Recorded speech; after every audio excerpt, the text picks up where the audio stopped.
Hello दोस्तों, कैसे हैं आप सभी लोग। मैं आशा करता हूं कि आप सभी लोग रोज की तरह शानदार, जिंदाबाद और ज़बरदस्त होंगे। मेरा अ, जो हमारी सब्जेक्ट है वो है फिजिक्स, और ये क्लास 11th जेई मेंस और नीट के लिए इम्पोर्टेंट है। और ये चैप्टर 3 है हमारा। इसके पहले हमने 2 चैप्टर हटा लिए हैं और ये तीसरा है। और इसमें हम पढ़ने जा रहे हैं न्यूटन्स लॉ ऑफ मोशन।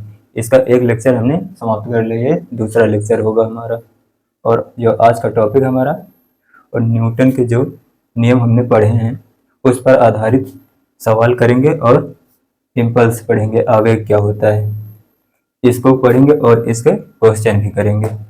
आइए देखते हैं। पहले पहले हम पुरानी चीज़ों को रिवाइज कर लेते हैं, उसके बाद आते हैं इस पर इम्पल्स क्या होता है। उसके पहले हम क्वेश्चन करेंगे न्यूटन्स लॉ ऑफ मोशन के जो नियम हमने पढ़े हैं। न्यूटन साहब के 3 नियम हमने पढ़े हैं, उन्हीं तीन नियमों पर आधारित इंपॉर्टेंट सवाल करेंगे। आइए देखते हैं।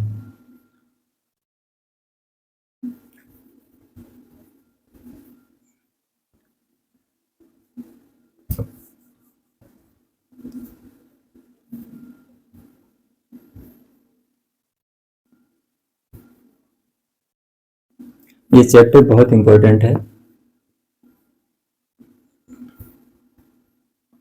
इसको शॉर्ट में एनएलएम भी बोलते हैं इस चैप्टर को।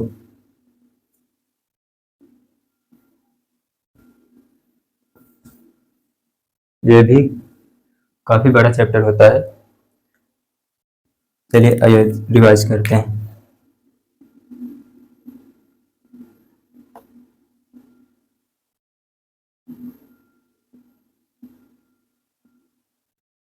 हमने पढ़ा था, हमने सिद्ध करा था कल कि F बराबर ma होता है। ये हमने कल के लेक्चर में जान लिया था। ये कैसे आया था ये भी प्रूफ कर दिया था हमने। आइए देखते हैं कि ये कैसे आया था। इसमें समय संरक्षण होता है। जो दूसरा न्यूटन साहब का जो दूसरा नियम है उसको समय संरक्षण का नियम भी बोलते हैं। आइए देखते हैं कैसे।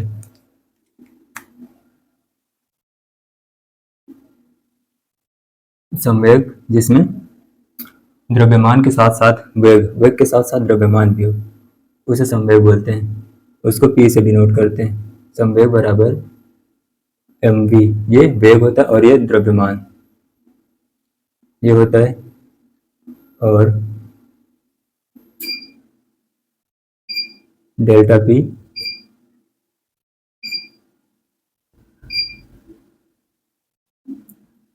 P final minus P initial ये होता है। और इसको करेंगे तो ये होता है पी फाइनल mv, ये अंतिम वेग होगा इसमें। ये अंतिम वेग माइनस m प्रारंभिक वेग u ये होता है। अगर इसमें द्रव्यमान जैसे नियत होता है तो ये तो हो गया हमारा। ये संवेग होता है। संवेग में परिवर्तन,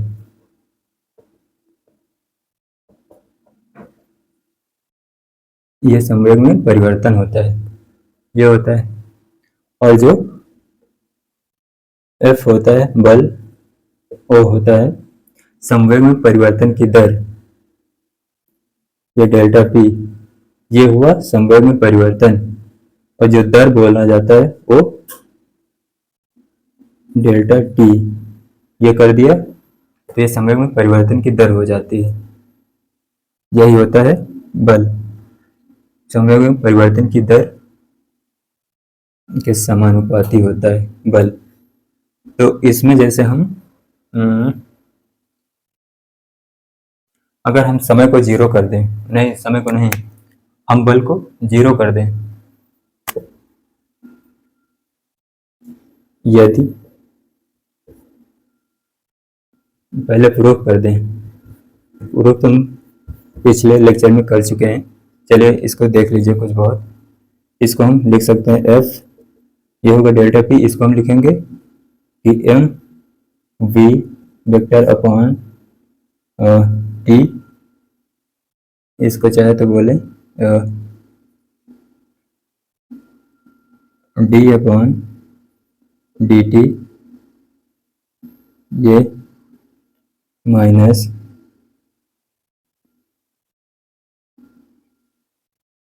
सब गड़बड़ हो रहा है, हमको अवकलन करना है। इसको लिखकर एफ, जब अवकलन करेंगे तो इसको हम लिखेंगे तो ये होगा, जैसे हम m को बाहर ले लिए तो ये D V upon D T ये हो जाता है, माइनस ये अंतिम वेग है m, इस बार हम v को बाहर ले लेते हैं, D M upon D T कर देते हैं। अगर हमारे पास जैसे द्रव्यमान नियत है तो द्रव्यमान नहीं बदल रहा है, द्रव्यमान में परिवर्तन की जो दर है वो बदल नहीं रही है, अगर वो नियत है, कांस्टेंट है तो ये जीरो हो जाता है। द्रव्यमान में परिवर्तन की दर, तो ये अगर जीरो हो गया तो ये इतना बचेगा, सिर्फ ये निकल कर आया F is equal to M D V upon D T को हम क्या लिख सकते हैं, इतने को हम क्या लिख सकते हैं, इतने को, ये ए होता है ना त्वरण, तो F is equal to M A, ऐसे ये सिद्ध हो गया फिर से। अब देखिए इधर कुछ और खास बात, ये एफ इज इक्वल टू, ये खास बात होगी, इसको जरूर ध्यान दें जो अब बताने जा रहे हैं। F is equal to delta P upon delta T, ये अगर इसमें हम बल को शून्य कर दें तो ये संवेग में परिवर्तन की जो दर है, संवेग में जो परिवर्तन है वो नियत हो जाएगा। देखिए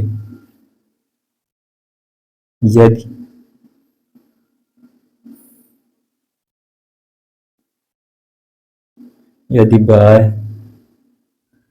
बल को शून्य कर दिया जाए तो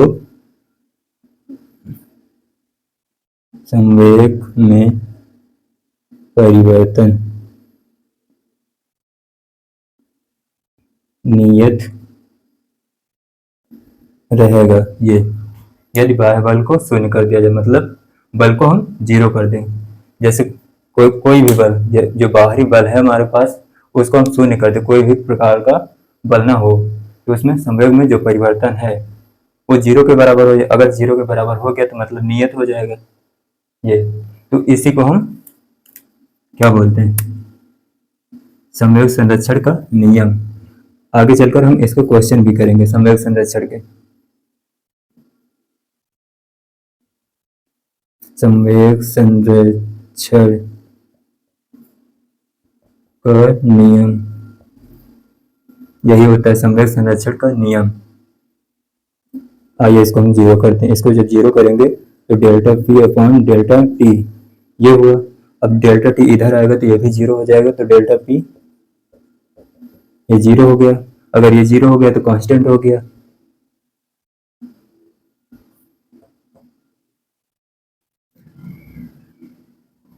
जो संवेग में परिवर्तन है वो जीरो हो जाएगा। इसको हम क्या लिख सकते हैं, M V is equal to zero.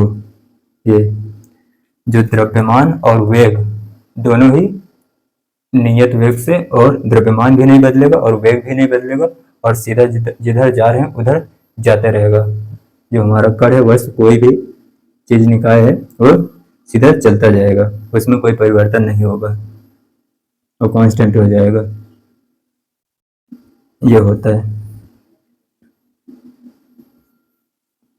और हाँ, एक चीज और कि जैसे कोई क्रिकेटर है, वो बॉल को पकड़कर कैच लेते समय वो हाथ को पीछे लेता है, क्यों लेता है आइए देखते हैं, पीछे क्यों लेता है।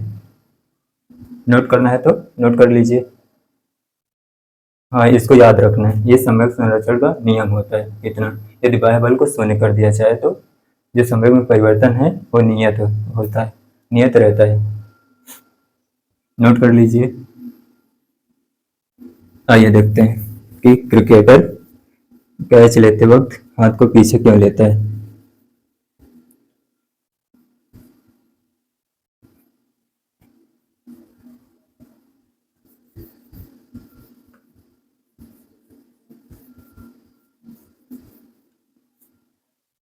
देखिए क्वेश्चन बना देते हैं।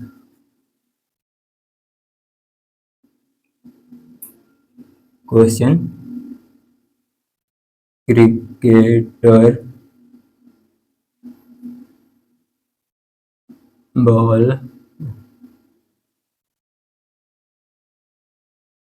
कैच लेते समय हाथ को पीछे लेता है, क्यों?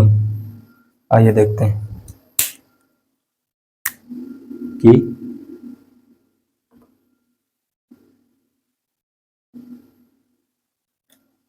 हाथ को पीछे क्यों लेता है, इसकी चर्चा हम करेंगे। तो जैसे मान लेते हैं ये एम द्रव्यमान की ये बॉल है, ये बॉल, और ये इधर जा रही, ये एक पगला है जो ये बॉल को पकड़ेगा इधर, ये बॉल को पकड़ेगा इधर, ये पीछे की ओर खींचेगा। तो ये मान लेते हैं ये प्रारंभिक, इसमें वेग होगा u, प्रारंभिक वेग u, और अंतिम वेग प्रारंभिक वेग v मान लेते हैं, i इनिशियल प्रारंभिक है, और ये अंतिम वेग इसके पास होगा फाइनल। तो हम देखेंगे कि इसका संवेग संरक्षण करा देते हैं।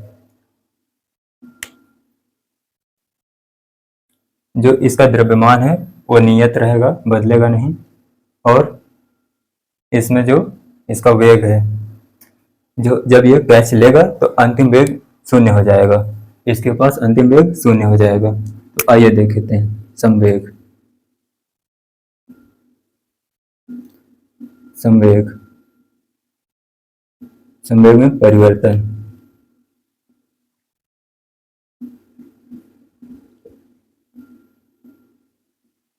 ये देख लेते हैं। Delta P is equal to P final minus P initial, ये होता है। तो हम ये भी एम द्रव्यमान है, तो डेल्टा पी आएगा पी फाइनल मतलब M V final minus M V initial. तो वी फाइनल जो होगा ये बराबर 0 के होगा, क्योंकि ये पकड़ लेगा तो ये रेस्ट में आ जाएगी बॉल, तो ये 0 हो गया। तो ये हम 0, इसको 0 कर देते हैं, तो इतना बचेगा हमारे पास। डेल्टा पी आया हमारे पास एम वी इनिशियल, ये आई कैप, इसको बोल देते हैं इधर। चलिए आई कैप को हटा दीजिए, वैसे हम किसी दिशा में नहीं बता रहे हैं। ये इनिशियल, ये इतना आएगा। तो इसका मॉड लेंगे डेल्टा पी, तो ये निकला इतना एम वी इतना, तो ये नियत हो जाएगा।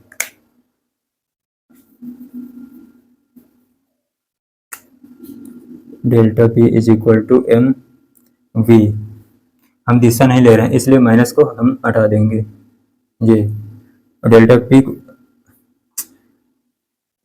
दिशा भी इसको, अब हम ये है, ये माइनस में आया था, और ये इनिशियल आई कैप, चलिए इसको हम दिशा सहित ले लेते हैं, ये आई कैप। अब ठीक, अब ठीक, अब हम इसका मॉड ले लेते हैं। तो ये सब जो दिशा अगर मॉड लेंगे तो जो माइनस है और ये दिशा ये हट जाती है, तो इसको हम हटाएंगे, डेल्टा पी का मॉड लेंगे तो ये हो जाएगा, हमारे पास आएगा एम वी इतना इनिशियल, ये इतना आएगा। कहने का मतलब जो संवेग है वो नियत हो जाएगा। m द्रव्यमान है, v इनिशियल जितना था उसका वेग है वही सेम रहेगा। तो अब इसका हम जो बल है ये वाला क्वेश्चन देख लेते हैं। ठीक, जो F है बल, उसका मॉड लेंगे, बल क्या होता है।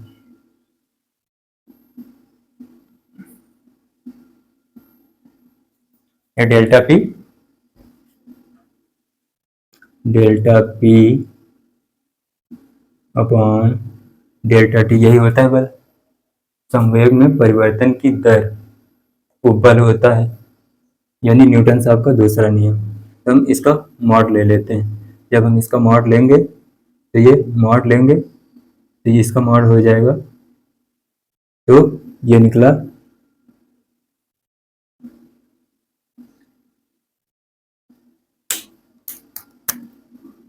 F is equal to delta P upon delta T. Delta P ये हो जाएगा mv इनिशियल वाला और डेल्टा टी ये निकला। अब इसमें देखिए, अगर हम t का मान बढ़ा देते हैं, बटा में है ना समय, अगर हम t का मान बढ़ाएंगे, जैसे समय ज़्यादा पकड़ते वक्त, कैच पकड़ते वक्त अगर समय ज़्यादा लगा तो जो बल होगा वो कम हो जाएगा।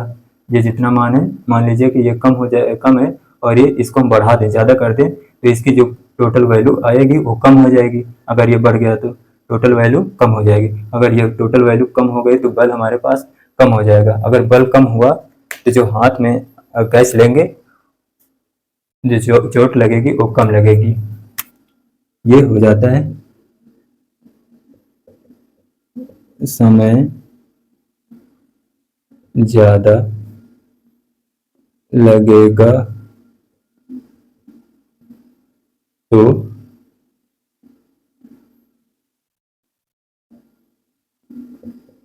चोट कम लगेगी और बल घटेगा। बल घटेगा, अगर समय बढ़ा तो बल घटेगा, और ये द्रव्यमान ये नियत हो जाएगा, भी नियत रहेगा। ये घट जाएगा और ये बढ़ेगा तो ये घटेगा। ये खास बात, ये इंपॉर्टेंट है, नोट कर लीजिए, नोट करना हो तो।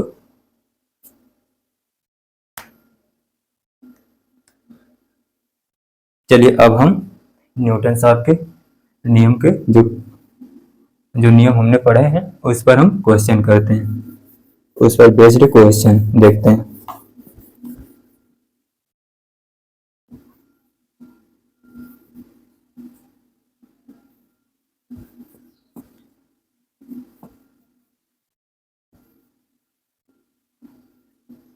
चलिए देखते हैं क्वेश्चन। चलिए देखिए क्वेश्चन। क्वेश्चन हमारा क्या कहता है, कह रहा अंतरिक्ष में एक अंतरिक्ष यान स्थिर अंतर्ग्रही धूल को उड़ा ले जाता है। परिमाण स्वरूप इसका द्रव्यमान इतने की दर से बढ़ रहा है, और वीटी इसका ताक्षणिक वेग। उपग्रह की ताक्षणिक हमको त्वरण निकालना है, हमसे त्वरण पूछा है।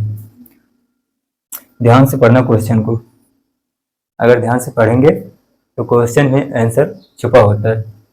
बस आप मन से पढ़ें क्वेश्चन को, बस सॉल्व हो जाएगा। तरह अंतरिक्ष में एक अंतरिक्ष यान स्थिर अंतर्ग्रही धूल को उड़ा ले जाता है। अंतरिक्ष में मतलब कि जो बल है हमारा अंतरिक्ष में वो शून्य हो जाता है। अंतरिक्ष में कोई भी बल नहीं लगता है, तो इसलिए हम बल को शून्य कर देते हैं। तो हमको एक तो जानकारी दे रखी है, सॉल्यूशन, एक जानकारी दे रखी है dm अपॉन जो dt है वो bv स्क्वायर इतने की दर से बढ़ रहा है। तो हम अगर बल निकाल लें, बल संवेग में परिवर्तन की दर, मतलब उसको हम निकालें तो ये मान हमको दे रखा है, उसी में मिलेगा। और ये वेग भी दे रखा है, तो त्वरण निकालना है। देखिए बल क्या होता है।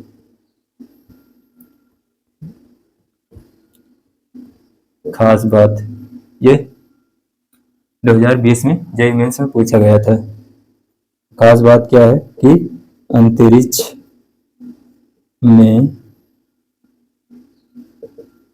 बल शून्य होता है। ये तो हम F बराबर करेंगे क्या, M D V upon D T, ये सब हम पढ़ चुके हैं, minus V D M upon D T, ये सब पढ़ चुके हैं। तो हमारे पास D M by D T दे रखा है इतना, और वी भी दे रखा है ताक्षणिक ये इतना, तो हम बल को शून्य कर देते हैं। ये शून्य किया तो एम,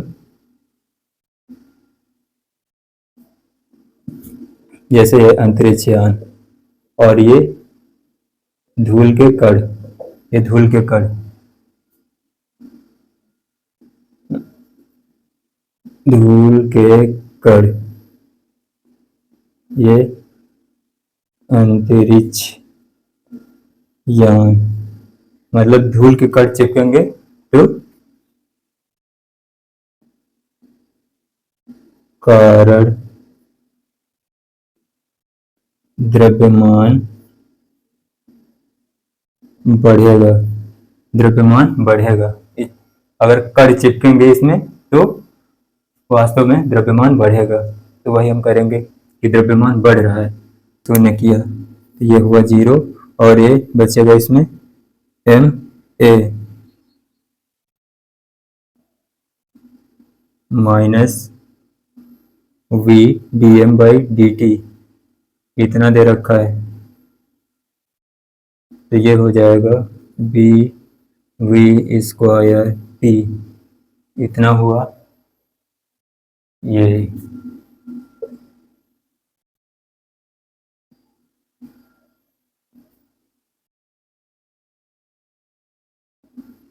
तो इसको इस पार ले आएंगे तो ए होगा माइनस का, और एम उधर जाएगा डिवाइड में, तो बी वी स्क्वायर अपॉन में एम ये होगा, और ये टी के रिस्पेक्ट में था तो टी भी इसको हटा देंगे,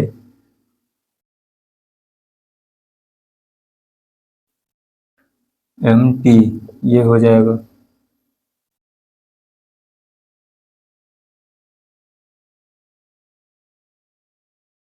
ये माइनस, और ये भी माइनस का ही होगा, ये माइनस का होगा ये, इसलिए ये आएगा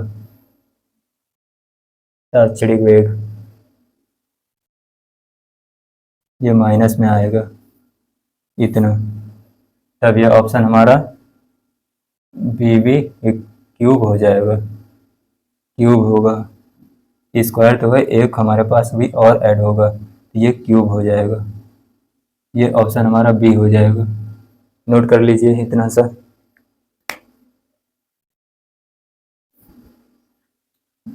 चलिए देखिए अगला क्वेश्चन देखते हैं।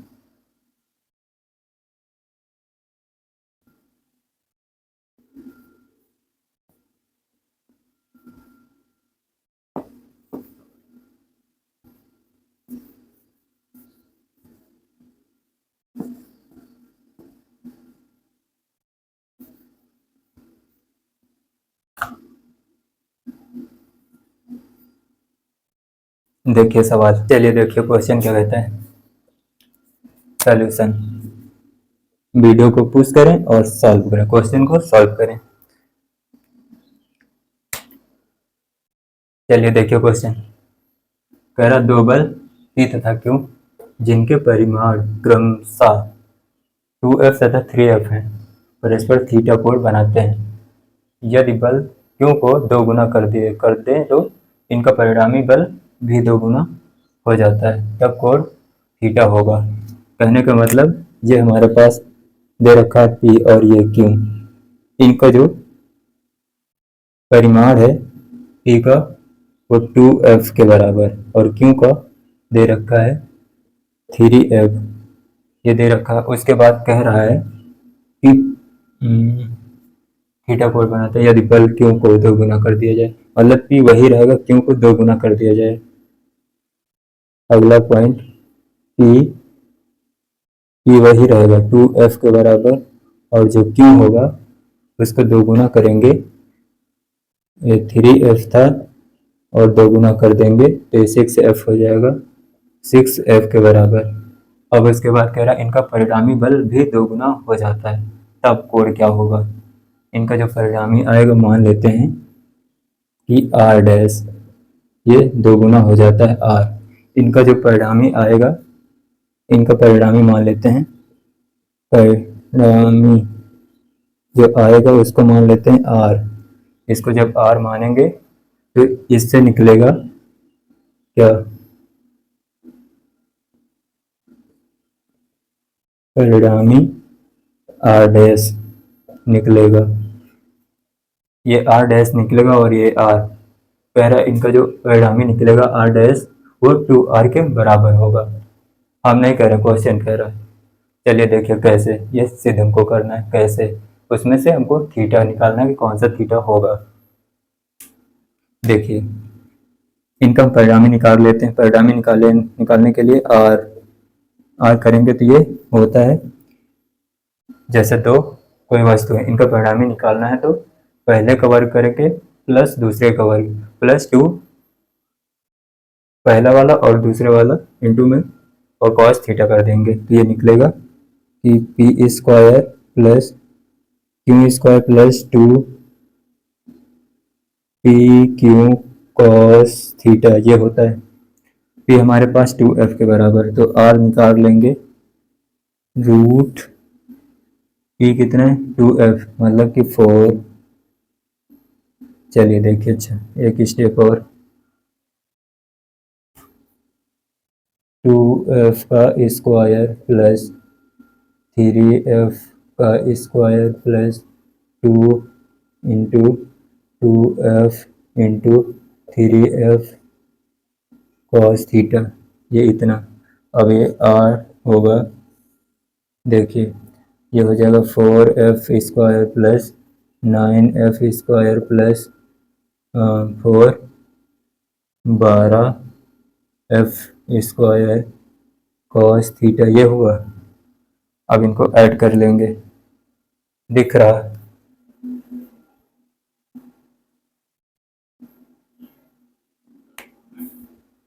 नहीं दिख रहा है,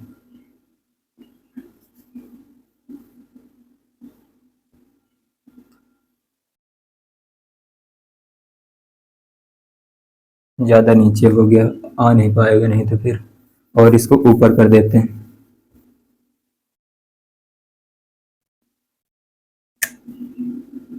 ये हमारा P, ये 2f क्यू 3f, इनका परिणामी R।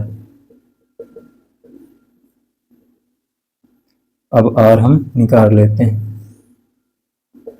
P square plus Q square plus 2p Q cos theta, और ये निकला कितना, डायरेक्ट करते हैं फिर, 4f square plus 9f square plus 2 into 2f into 3f cos theta, ये हुआ। और करेंगे ये, हम जोड़ लेंगे इनको, तो 4 9 f square plus 4 12 f square cos theta, ये हुआ, ये r निकला। अब हम r डैश कर निकाल लेते हैं। r डैश के लिए वही करेंगे कि r डैश कितना है, p तो हमारे पास वही है 2f स्क्वायर प्लस ये 6 हो गया, 6f square plus 2 into 2f into 6f cos theta, ये होगा। अब r डैश इधर कर लेते हैं, r डैश ये हो जाएगा 4f square plus 36f square plus 24 F square cos theta, ये हुआ। अब हम ये कह रहा है इसके दो गुना के बराबर ये है, आर डैश बराबर 2r के, ये दो गुना कह रहा क्वेश्चन में। तो हम वही करेंगे कि R dash is equal to 2r के, तो आर डैश कितना ये,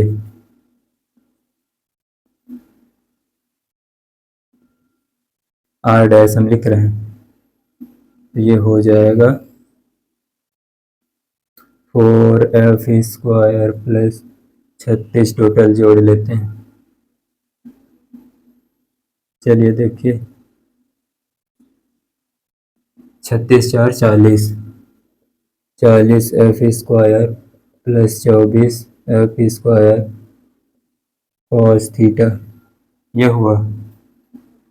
हम इसमें से एफ एफ निकाल भी सकते थे कॉमन, ये इतना हुआ बराबर 2 दे रखा है, ये 2 दे रखा है, 2 रूट आर कितना है 13 F square plus 12 F square cos theta, ये इतना। उसके बाद हम करेंगे कि रूट को हम स्क्वायर से कैंसिल कर, दोनों स्क्वायरिंग बोथ साइड से हम कर देते हैं, तो ये 4 हो जाएगा और रूट कैंसिल हो जाएगा, तो हमारे पास इतना बचेगा 40 F square plus 24 F square cos theta, ये बचेगा, ये हो जाएगा 4 और ये हो जाएगा 52, ये डायरेक्ट कर रहे हैं 52 एफ स्क्वायर, क्योंकि इससे मल्टीप्लाई हो जाएगा, ये 4 होगा, 4 से ये 13 से मल्टीप्लाई हो जाएगा, इतना 48 एफ स्क्वायर कॉस थीटा, ये होगा। तो अब हम कैंसिल कर देते हैं, तो एफ इधर से ले लेंगे कॉमन और इधर से भी हम काट देंगे, एफ और एफ इधर कॉमन लेकर हम काट देंगे, एक कटेगा, तो इसमें बचा 40, 40 इधर और ये 52 इधर लाएंगे तो ये 12 हो जाएगा, ये घट जाएगा तो इधर आएगा 52 से ये 40 घटा 12 बचेगा, तो इधर आएगा, इधर कर देते हैं, दिख रहा है, इधर देखिए, इधर 24 कॉस थीटा, ये आएगा 12 प्लस 48 कॉस थीटा। अब ये 24 48 घटा तो इसको इस पार ले आएंगे और इसको इस पार ले जाएंगे, 12 को इस पार ले जाएंगे, तो ये बचेगा 12, नहीं तो कॉमन ले लेते हैं,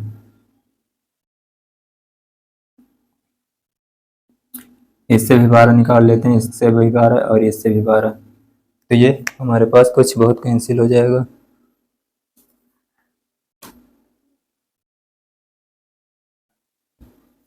देखिए कि चलिए घटा ही देते हैं, तो ये बचेगा कितना 24 कॉस थीटा और इसको इस पार ले आए और इसको इस पार, तो ये बचेगा माइनस के 12 और इसको डिवाइड में ले जाएंगे, तो ये हो जाएगा कॉस थीटा माइनस का 1/2 आया, अभी तो दिख रहा है, तो इधर ये कॉस थीटा हुआ 1/2, माइनस का कब आता है, कौन से कोऑर्डिनेट में आता है माइनस का, कॉस, यानी सेकंड कोऑर्डिनेट में, फर्स्ट वाले में तो ऑल पॉजिटिव होता है लेकिन सेकंड में कॉस निगेटिव हो जाता है, तो ये 1/2 इसमें 90 प्लस थीटा करेंगे, तो हमारे पास 1/2 अगर पहले कोऑर्डिनेट में है तो चेंज हो जाता है, कॉस का साइन हो जाता है, पर सेकंड में नहीं चेंज होता है, तो हमारे पास जो 90 प्लस थीटा है बट ये चेंज होगा क्योंकि 90 ले रहे हैं तो इसमें चेंज होगा। तो ये साइन साइन साइन कितने की वैल्यू है, साइन 30 की वैल्यू, मतलब 90 प्लस थीटा। तो ये आ जाएगा कितना, ये हो जाएगा, हम करेंगे ये साइन 90 प्लस 90 प्लस थीटा आएगा। इसको जब करेंगे, ये माइनस का इसलिए 90 प्लस थीटा हो जाएगा। 90 प्लस थीटा जब करेंगे तो ये थीटा आएगा, थीटा किसकी वैल्यू होगी, 30 की वैल्यू, तो 90 प्लस थीटा हो जाएगा। तो आएगा, जो थीटा निकल कर आया वो 120 डिग्री आएगा इसमें, क्योंकि ये 120 डिग्री का होगा। तो आंसर जो हमारा होगा वो डी हो जाएगा। नोट कर लीजिए, अच्छा सवाल है, हो गया होगा। चलिए अब अगला सवाल देखते हैं, उसके बाद देखते हैं कि इम्पल्स क्या होता है, आवेग।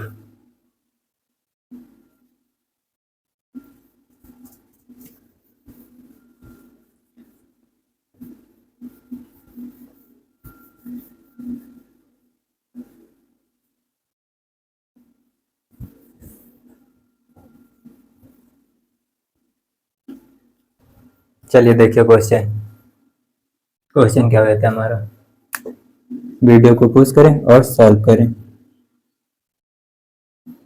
कह रहा एम द्रव्यमान का एक कण संवेग p से एक सीधी रेखा में जा रहा है, समय t बराबर 0 से आरंभ करता है, मतलब 0,0 में, मतलब मूल बिंदु मान लेते हैं।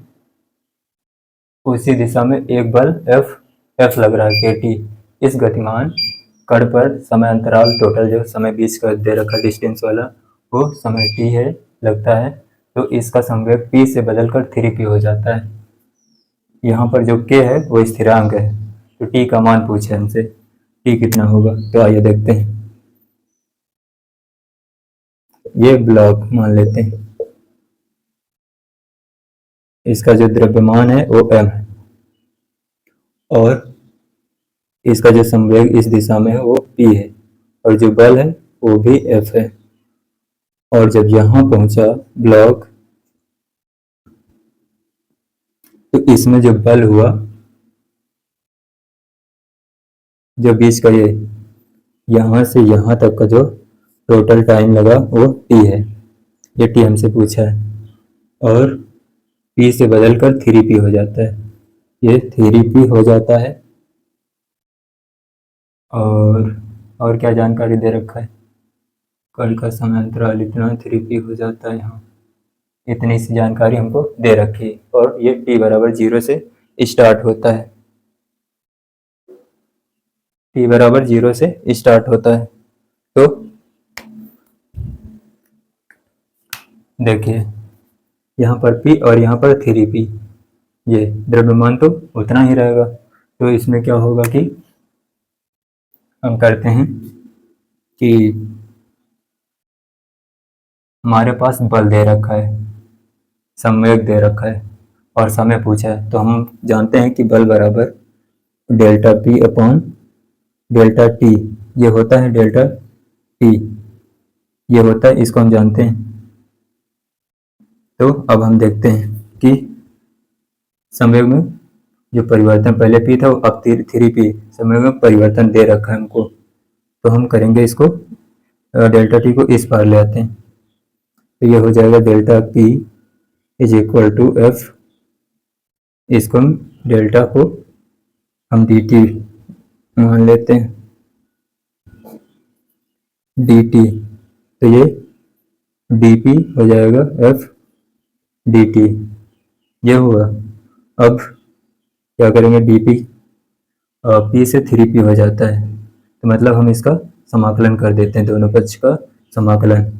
जब हम इसका समाकलन करेंगे और ये दे रखा है p से 3p और ये समय, अभी और लिखें थोड़ा सा एक लाइन, अभी समाकलन ना करें। ये D P is equal to F D T. F को एफ की जगह पर हम के टी लिख लेते हैं, उसके बाद करते हैं। तो ये डी पी एफ ये दे रखा है, F is equal to K T ये दे रखा है, तो हम के टी कर लेते हैं, डी टी अब कर देते हैं समाकलन। जब हम दोनों पक्षों का समाकलन करेंगे तो ये ई से थ्री पी गया और ये समय 0 से टी गया। ये हम नहीं कह रहे, यहाँ से ये दे रखा है टी से ये टी तक, हमें टी का मान निकालना है। तो इधर देखिए, इधर अवकलन समाकलन को खा जाएगा, तो हम करेंगे कि ये इसको खा जाएगा। जब इसको खा गया तो ये बचा सिर्फ पी। तो ये ऊपर से देखते हैं, नहीं तो होगा नहीं। फिर यहाँ से ये पी बचा हमारे पास, ये पी से three P is equal to ये के टी, ये हो जाएगा के को हम बाहर ले लेते हैं, टी स्क्वायर 0 से टी ये होगा। अब P higher limit minus lower limit करते हैं, तो ये three P minus P is equal to ये करेंगे K higher limit T square is equal minus 0 ये हुआ। अब थ्री पी से पी को कैंसिल करेंगे तो ये टू पी आएगा, ये के टी स्क्वायर। अब इसको हम सॉल्व करेंगे तो एक के नीचे आ जाएगा, टू पी अपॉन के, ये टी स्क्वायर हो जाएगा। तो अब हम इसका रूट ले लेंगे तो टी आएगा रूट टू पी अपॉन के। कोई ऑप्शन है? रूट टू पी अपॉन के, टू पी अपॉन के, option D is correct. Note कर लीजिए इतना सा, रूट टू पी अपॉन के समय आया। नोट कर लीजिए।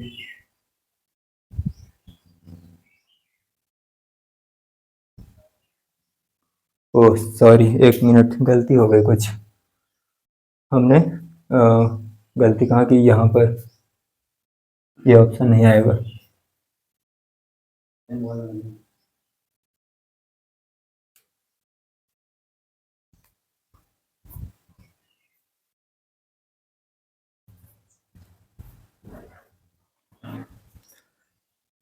ये ऑप्शन नहीं आएगा, ये गलत हो गया कुछ। जहाँ पर ये टी है, ये टी स्क्वायर अपॉन टू हो जाता है समाकलन में, और हमने सिर्फ टी लिया, तो इसका हम करेंगे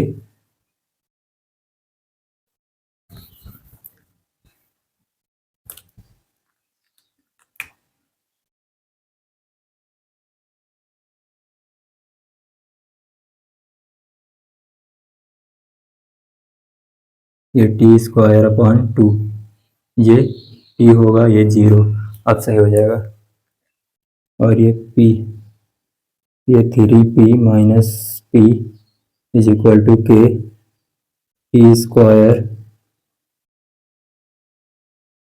हायर लिमिट कर देते हैं, तो T square upon two minus 0 हो जाएगा लोअर लिमिट, ये टू पी आएगा K T square upon two, two इधर आएगा तो ये 4 हो जाएगा, 4 पी अपॉन के, ये आएगा टी स्क्वायर, तो इधर कर देते हैं, जो टी आएगा रूट 4 पी अपॉन के, ये बाहर आ जाएगा, तो ये हो जाएगा 2 रूट पी अपॉन के, ये इतना सा, ये ऑप्शन हमारा।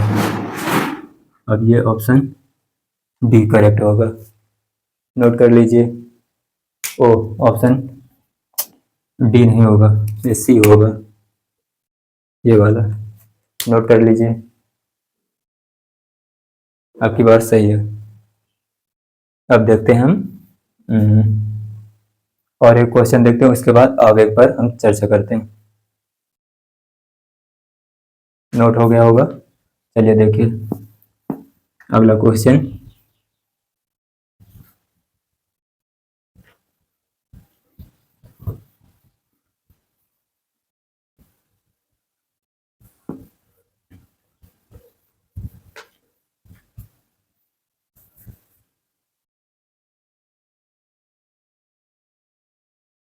देखिए अगला क्वेश्चन, देखिए क्वेश्चन कह रहा है एक जहाज जिसका द्रव्यमान इतना दे रखा है विरामावस्था से इतने न्यूटन के बल द्वारा 3 मीटर विस्थापित किया जाता है। ये हमको विस्थापन दे रखा है और ये द्रव्यमान दे रखा है और ये बल दे रखा है। माना जल का प्रतिरोध जो है वो नगण्य ना के बराबर। तो जहाज की चाल पूछा है हमसे, जहाज की चाल पूछा है हमारे पास।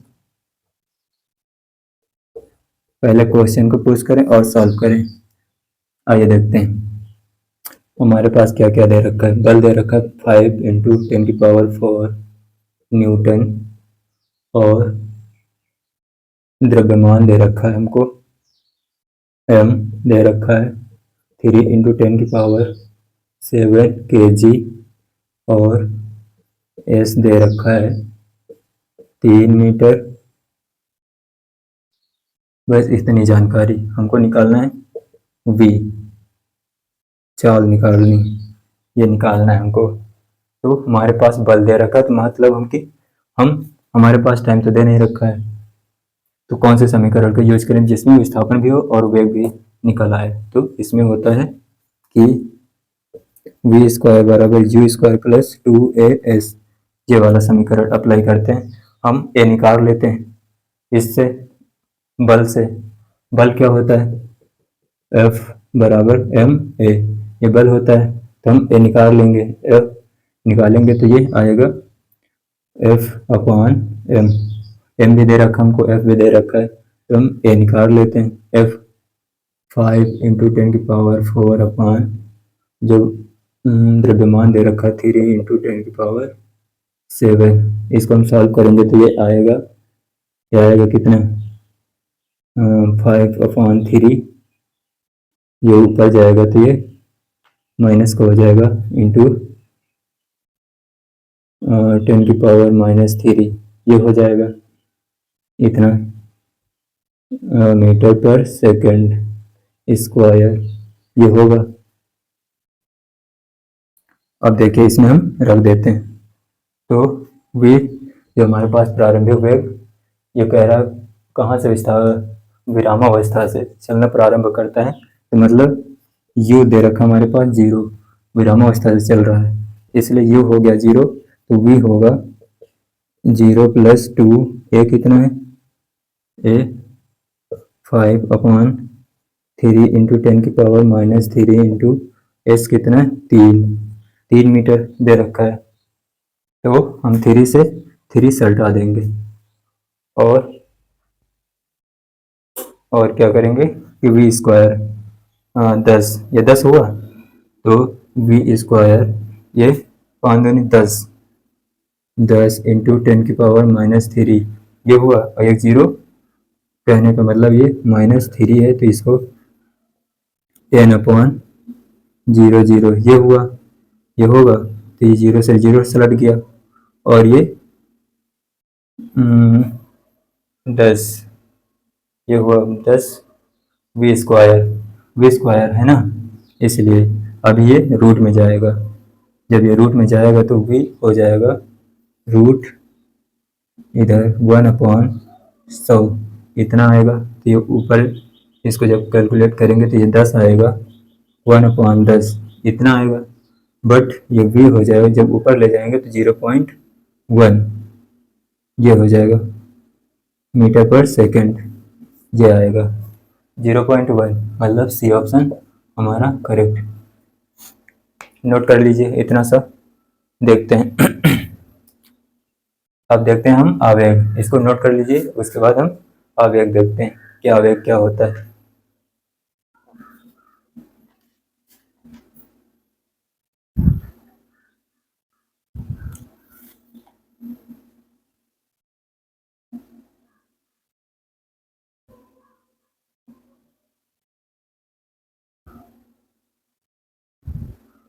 चलिए देखिए, नोट हो गया होगा। अच्छा क्वेश्चन था ये भी।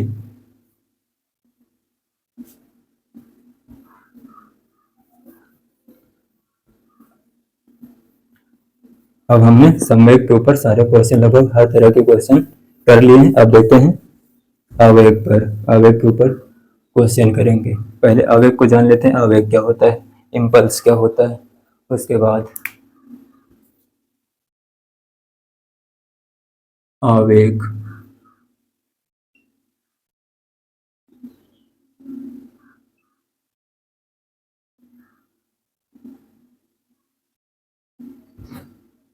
इम्पल्स,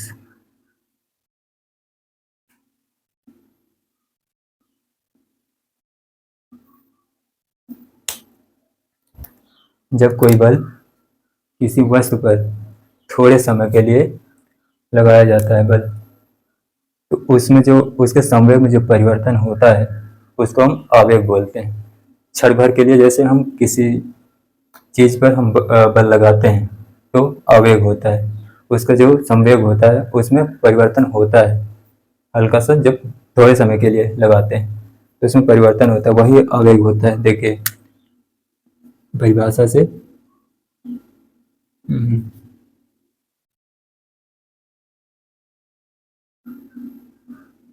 जब किसी वस्तु पर अल्प समय के लिए बल लगाया, अल्प समय के लिए बल लगाते हैं तो वस्तु के संवेग में परिवर्तन होता है।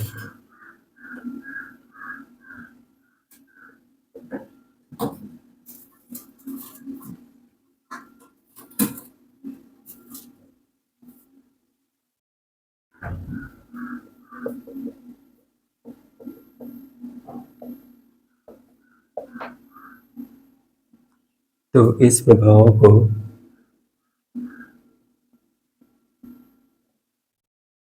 आवेग कहते हैं। ये होता है आवेग। आवेग और जान लीजिए, आवेग बराबर होता है, आवेग बराबर बल और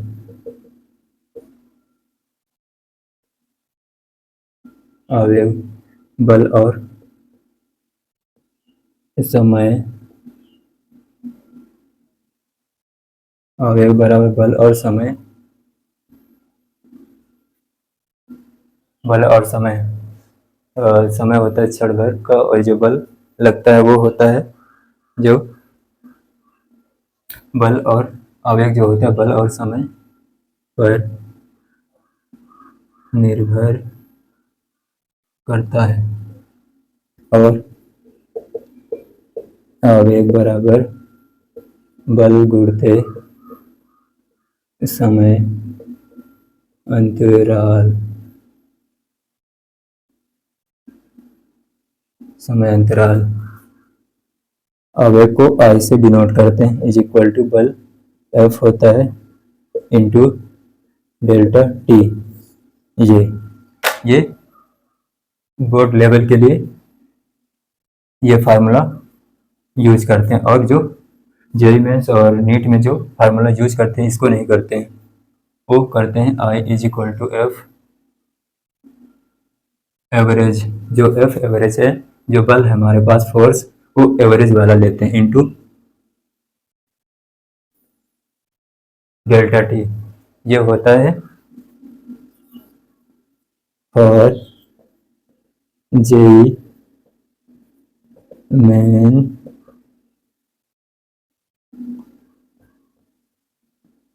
नीट के लिए, और ये होता है 11th के लिए।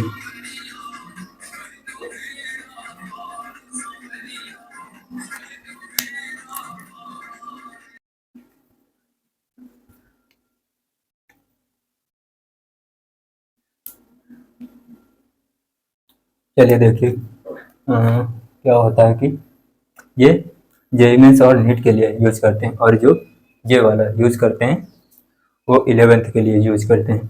अब देखिए कि चलिए अगले पेज पर बता देते हैं। नोट हो गया होगा ये इम्पोर्टेंट है।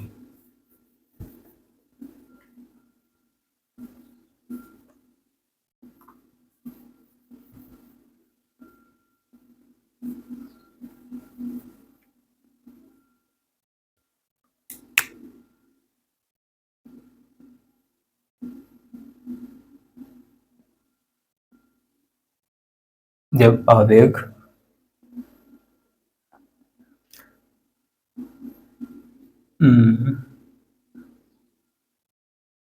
जब बल नियत न हो, जब बल नियत न हो तब हम आई यूज करते हैं। एफ डी टी, ये T1 T2 ये यूज करते हैं। तो इसको अभी नहीं, ये इतना सा ये हो जाता है आई, इसको T1 से T2 F डी टी ये कर लेते हैं। तो आई इज इक्वल टू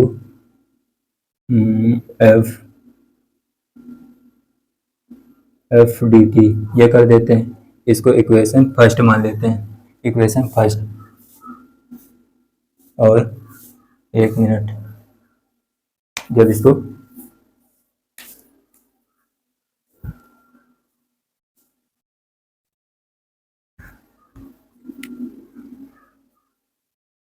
हम इक्वेशन फर्स्ट मान लेते हैं, और हम जानते हैं कि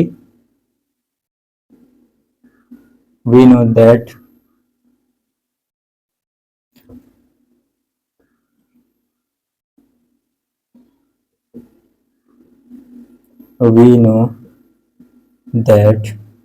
हम जानते हैं कि जो F होता है बल वो होता है dp अपॉन dt के, ये होता है। इसको इक्वेशन सेकंड मान लेते हैं। अब हम इक्वेशन फर्स्ट एंड सेकंड से, equation from first and second देखें तो ये क्या होता है कि I इज इक्वल टू, हम F की जगह पर क्या यूज करें, dp अपॉन dt इंटू, इससे उठा लेते हैं dt ये हुआ। अब dt से dt हम कैंसिल कर देते हैं, ये कैंसिल हुआ तो I हमारे पास आया dp, यानी जो आवेग आया वो संवेग में परिवर्तन के बराबर आया। आवेग बराबर संवेग में परिवर्तन, आवेग बराबर संवेग में परिवर्तन क्या है, यही होता है आवेग संवेग प्रमेय। आवेग संवेग प्रमेय यही होती है। नोट कर लीजिए इतना सा। अब हम देखेंगे कि ग्राफ से हम आवेग कैसे सिद्ध करेंगे। अब ग्राफ से देखते हैं, इसको नोट कर लीजिए पहले। नोट हो गया होगा, चलिए देखते हैं।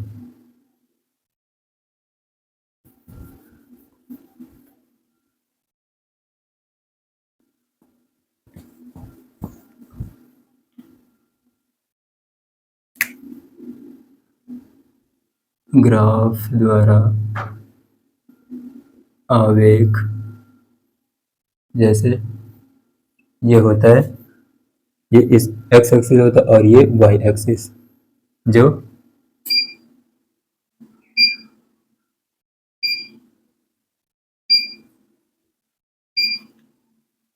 देखिए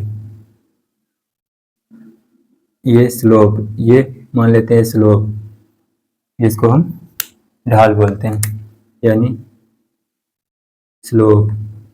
प्रवणता देखें, इसकी प्रवणता स्लोप क्या होगा, dy बाई डी एक्स होता है, dy बाई डी एक्स ये होता है स्लोप। अगर प्रवणता कोण ये क्षेत्रफल है, प्रवणता dy बाई डी एक्स, उसी तरह हम कर लेते हैं इधर डेल्टा टी, इधर समय मान लेते हैं और इधर एफ बल मान लेते हैं। जो आवेग होगा, जो ये क्षेत्रफल होगा, अब इसका जो स्लोप देखेंगे, स्लोप वो क्षेत्रफल के बराबर आएगा।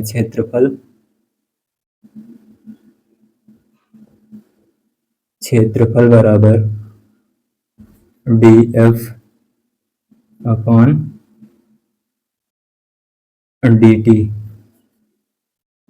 ये क्षेत्रफल ये नहीं होता है, ये तो स्लोप होता है। जो क्षेत्रफल हम देखेंगे तो वो F D T, F D T के बराबर आएगा। जो क्षेत्रफल होगा एफ डी टी, इसका समाकलन करेंगे तो एरिया, समाकलन से हमको एरिया मिलता है। Area is equal to F D T, ये हो जाएगा। तो देखें तो ये एरिया इसका निकाले तो ये होता है प्रवणता, ये इसकी प्रवणता।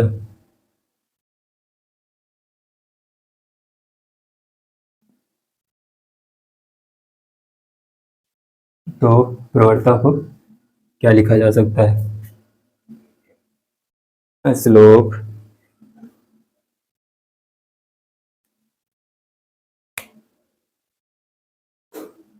इसमें एफ डी टी जो निकला है वो किसके बराबर होगा, हमने पढ़ा है कि आई बराबर एफ इंटू डेल्टा टी, ये हमने पढ़ा है। तो इसमें क्या होगा कि एफ डी टी है, एफ डी टी को हम एरिया जो निकला है उसको आवेग के बराबर मान लेंगे। ये आवेग इज इक्वल टू जो निकला है एफ डी टी, ये इतना, ये आवेग के बराबर, यही होगा आवेग। ये आवेग होता है जो हम इसका क्षेत्रफल निकालेंगे। नोट कर लीजिए। अब हम क्वेश्चन करते हैं, इस पर देखते हैं क्वेश्चन।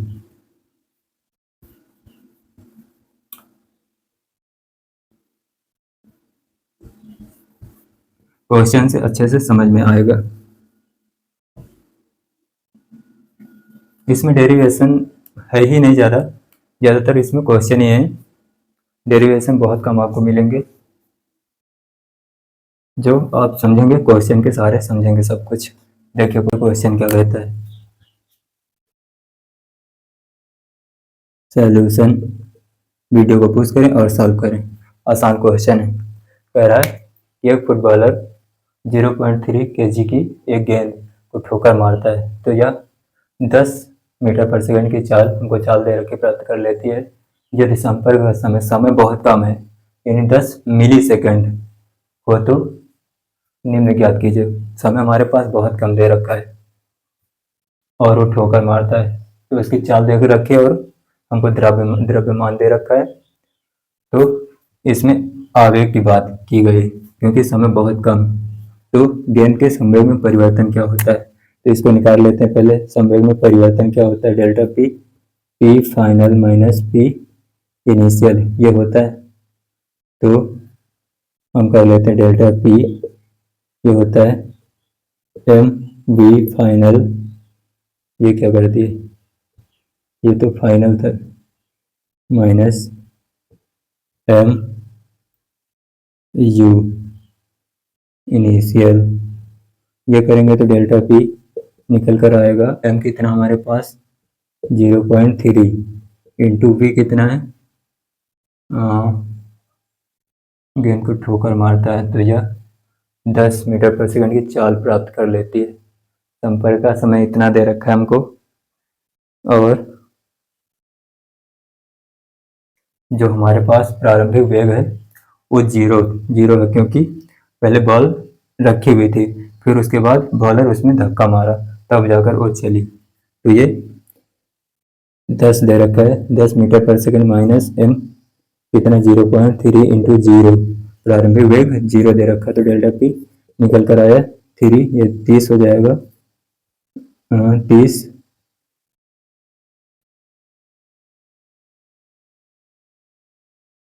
ये 30 किलोग्राम पर 30 किलोग्राम मीटर पर सेकेंड आएगा, इतना।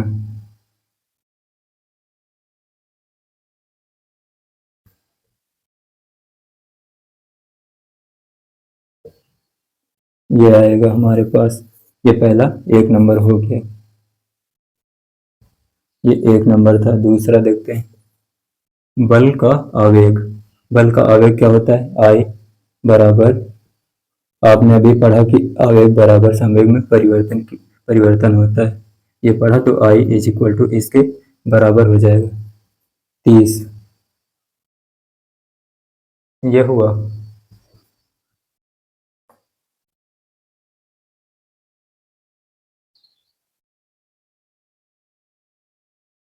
आवेग यानी न्यूटन, न्यूटन सेकंड आएगा, न्यूटन सेकंड, क्योंकि आवेग में बल होता है और समय होता है, इसलिए न्यूटन सेकंड। जो तीसरा होगा हमारे पास, औसत बल, यानी I is equal to F average into delta T, ये होता है। तो आई हमको दे रखा है, ये 30 into F average into delta T millisecond में दे रखा है, तो 10 मिली सेकेंड मतलब 1000, 1000 से भाग कर देंगे, या फिर इंटू 10⁻³ ये कर देंगे। तो अब एफ एवरेज ये होगा 30, और ये डिवाइड में आएगा 10 इंटू 10⁻³ ये हुआ, ये ऊपर जाएगा, और ये 0 से 0 कैंसिल, और ये 3 ये हुआ, और ये 3 0 ये ऊपर चले जाएंगे, ये हो जाएगा एफ एवरेज यानी न्यूटन आएगा, इतना। ये तीसरा हो गया, नोट कर लीजिए इतना सा।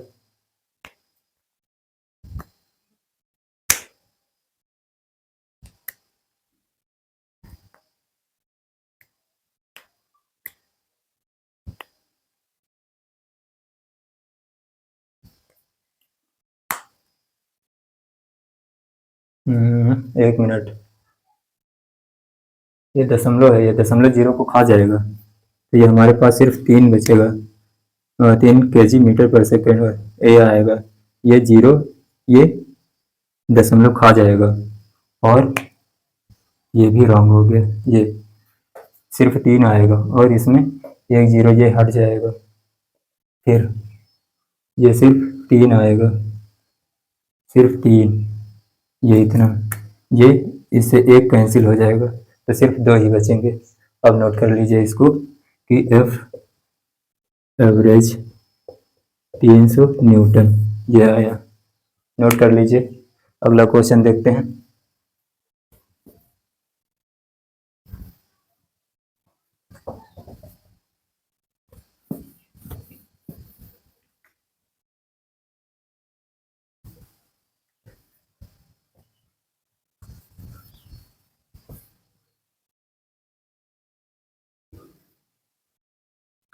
चलिए देखिए अगला क्वेश्चन।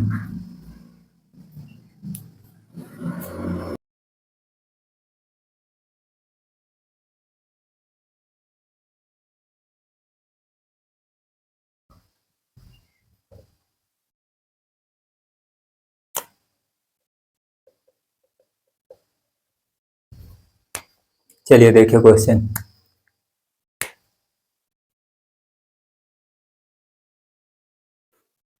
एक बिलियर्ड खिलाड़ी 500 ग्राम द्रव्यमान की गेंद पर 100 न्यूटन सेकंड का आवेग लगाता है, तो ज्ञात कीजिए।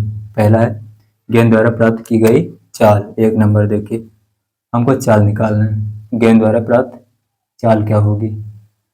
हमारे पास दे रखा है द्रव्यमान, दे रखा है m 500 ग्राम, इसको केजी में बदलेंगे तो 0.5 केजी हो जाएगा।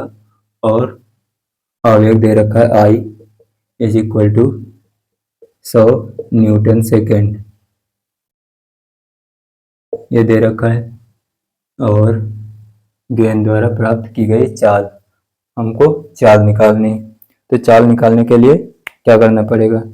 जब चाल निकालेंगे तो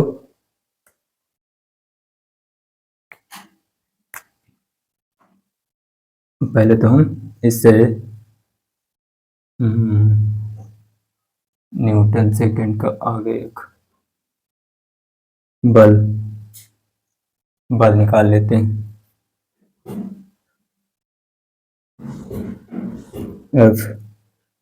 F बराबर ma ये होता है।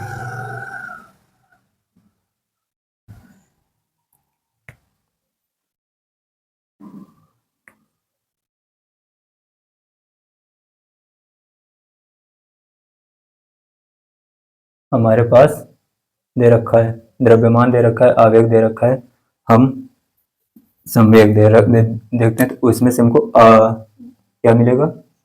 चाल मिलेगी। तो संवेग में परिवर्तन देख लेते हैं। आवेग बराबर संवेग में परिवर्तन होता है,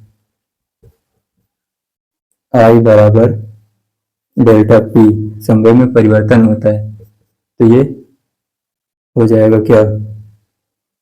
M V minus M U, खिलाड़ी 500 mg पर इसमें क्या होगा कि ये प्रारंभिक वेग होगा वो 0 के बराबर होगा। तो डेल्टा पी आवेग दे रखा हमको 100 न्यूटन सेकेंड और एम 0.5 kg इंटू वी निकालना है हमको। ये हो जाएगा 0 और ये 100 हुआ, ये 5 आएगा इधर,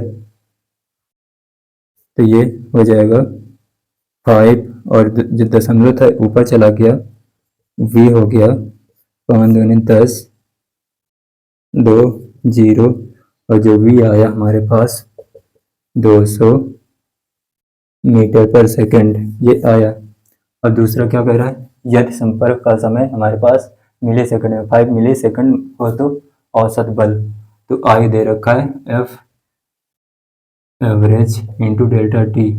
डेल्टा टी हमको मिली सेकंड में दे रखा है, आवेग दे रखा है 100 न्यूटन सेकंड का, आवेग F average into delta T 5 मिली सेकंड को बदलेंगे सेकंड में, ये हो जाएगा तो 100 अपॉन 5 इंटू 10⁻³ ये आएगा एफ एवरेज, ये हो जाएगा, ये 5 से काटेंगे 2 0 और ये 3 और जाएगा 2 3 0, ये हुआ न्यूटन एफ एवरेज। ये हमारे पास इतना 2000 इतना 20,000 न्यूटन आया हमारे पास। तो यानी 20,000 न्यूटन, इसको हम लिख सकते हैं 2 इंटू 10⁴ न्यूटन एफ एवरेज, ऐसे भी लिख सकते हैं। नोट कर लीजिए। अगला सवाल करते हैं, उसके बाद हम क्लास को समाप्त करते हैं। नोट कर लीजिए इसको। चलिए देखिए, अब देखेंगे कि अगला सवाल क्या होता है।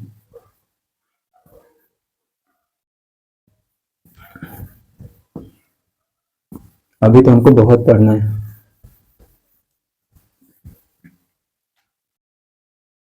चलिए देखिए अगला क्वेश्चन क्या कहता है। कह रहा है एक गेंद को 45 मीटर की ऊंचाई से गिराया जाता है, यानी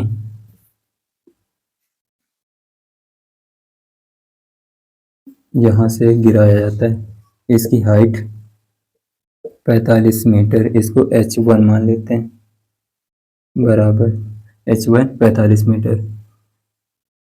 गिराया जाता है मतलब u 0 है। जब छोड़ा जाता है तो उसका प्रारंभिक वेग 0 होता है, अगर फेंका जाता है तो उसका वेग कुछ ना कुछ होता है। तो यह जमीन से टकराने के बाद, जमीन से टकराया उसके बाद ऊपर की ओर गया, कह रहा 20 मीटर ऊपर जाती है, तो इसकी हाइट h2 20 मीटर। यदि जमीन से गेंद का संपर्क का समय यहाँ जो संपर्क समय है वो आया टी कितना है 10 मिली सेकेंड बराबर 10 इंटू 10 की पावर माइनस इतने सेकेंड। तो जमीन द्वारा गेंद पर लगाया गया आवेग हमको आई निकालना है और औसत बल एफ एवरेज ये निकालना है और गेंद का द्रव्यमान दे रखा है हमको एम दे रखा है एम बराबर 500 ग्राम बोले तो 0.5 kg ये आया। इतना आवेग देख लेते हैं आवेग क्या होता है। आवेग संवेग में परिवर्तन के बराबर होता है। तो I is equal to delta P ये होता है। तो I करेंगे delta P M V final minus M V initial ये करेंगे। तो वी वी मालूम नहीं एम मालूम है तो हम वी के लिए ऊपर से छोड़ रहे हैं तो पहले निकाल लेते हैं। इधर v1 निकालेंगे।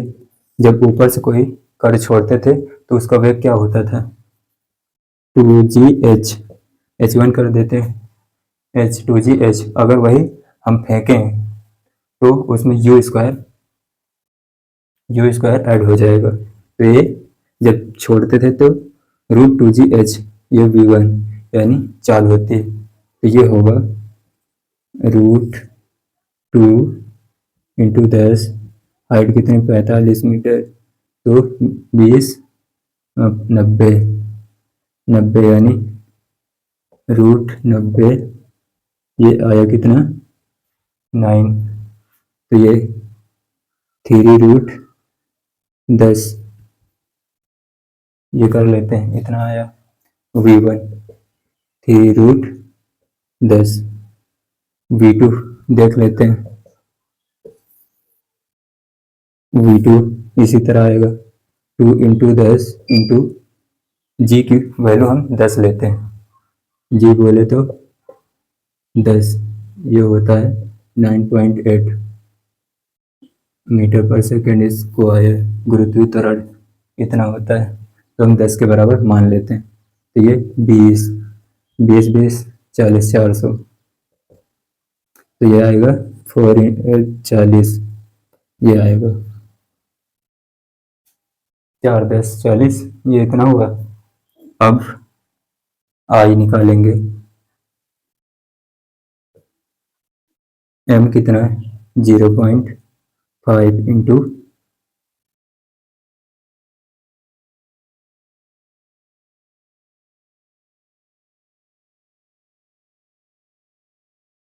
प्रारंभिक में ये 0 हुआ। तो v2 कितना है हम v2 को ऐड करेंगे v1 को नहीं ऐड करेंगे।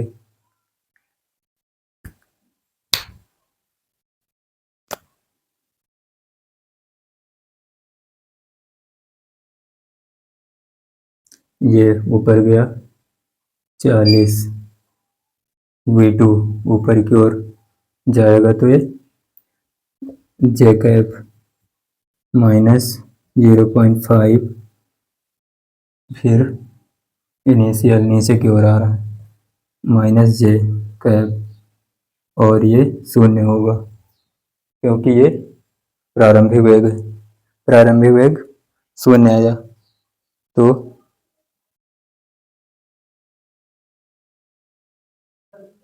30 45 90 ये 10 ये 900 आया ये 30 आएगा 45 दूनी 90 ये 0 ये 900 ये 30 हुआ 30 ये हुआ ये हो गया 30 अब ये हो गया 40 ये माइनस जे कैप नीचे की ओर आया तो ये इंटू 30 जे कैप माइनस की ओर माइनस का जे कैप नीचे की ओर ये होगा और ये लास्ट वाला ये ऊपर की ओर जा रहा है और ये नीचे की ओर आ रहा है इसलिए ये हमारे पास इतना आवेग होगा। इसको हम जब कैलकुलेट करेंगे तो ये 20 इधर आई होगा 4×5 20, ये दशमलव है, 0 खा जाएगा, 4×5 20, जे कैप माइनस, ये प्लस, माइनस माइनस प्लस हो जाएगा, और ये दशमलव, ये 0 खा जाएगा, 15 प्लस का 25,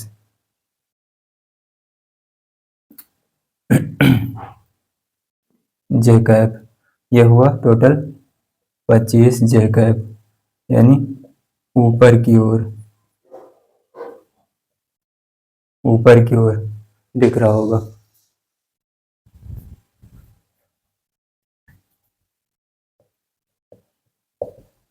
ऊपर की ओर ये होगा, ये इतना आई 25 जे कैप, इतना ये आया।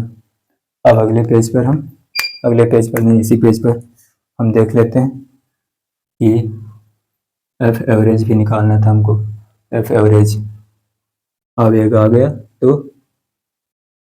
एफ एवरेज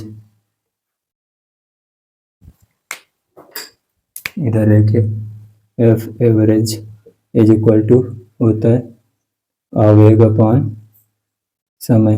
तो ये हुआ आवेग 25